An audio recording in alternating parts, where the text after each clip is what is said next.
পানি নামার জন্য খুলে দেয়া হয় বাঁধের ১৬টি জলকপাট। হ্রদ থেকে কর্ণফুলী নদীতে প্রায় ৬ ঘন্টা প্রবল বেগে নামে পানি। গত এক সপ্তাহের ভারী বর্ষণ এবং ভারত থেকে নেমে আসা পাহাড়ি ঢলে প্লাবিত হয় রাঙামাটি শহর সহ বিভিন্ন উপজেলার নিম্নাঞ্চল। রোববার সকালে কাপ্তাই হ্রদের পানির উচ্চতা পৌঁছে যায় সর্বোচ্চ ধারণ ক্ষমতার কাছাকাছি। এমন পরিস্থিতিতে পানি বিদ্যুৎ প্রকল্পের বাঁধের নিরাপত্তা এবং জলাবদ্ধতা নিরসনে খুলে দেয়া হয় বাঁধের সবকটি গেট। বিকেলে পানির উচ্চতা আবার নেমে আসায় বন্ধ করে দেয়া হয় ১৬টি জলকপাট, এমনটি জানিয়েছে কাপ্তাই পানি বিদ্যুৎ কেন্দ্র কর্তৃপক্ষ। খুবই নাজুক অবস্থা আমাদের। বাড়ির পানি বাড়ার কারণে আপনার বাসা সব ডুবে গেছে।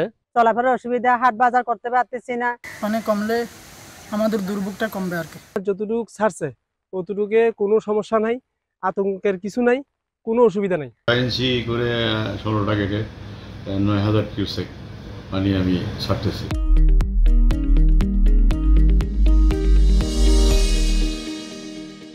১৯৬০ সালে কর্ণফুলীর বুকে বাঁধ দিয়ে তৈরি করা হয় জলবিদ্যুৎ কেন্দ্র। সেখানে উজান এবং বৃষ্টির পানি মজুত করে সারা বছর উৎপাদন করা হয় বিদ্যুৎ। সময় সংবাদ, রাঙামাটি।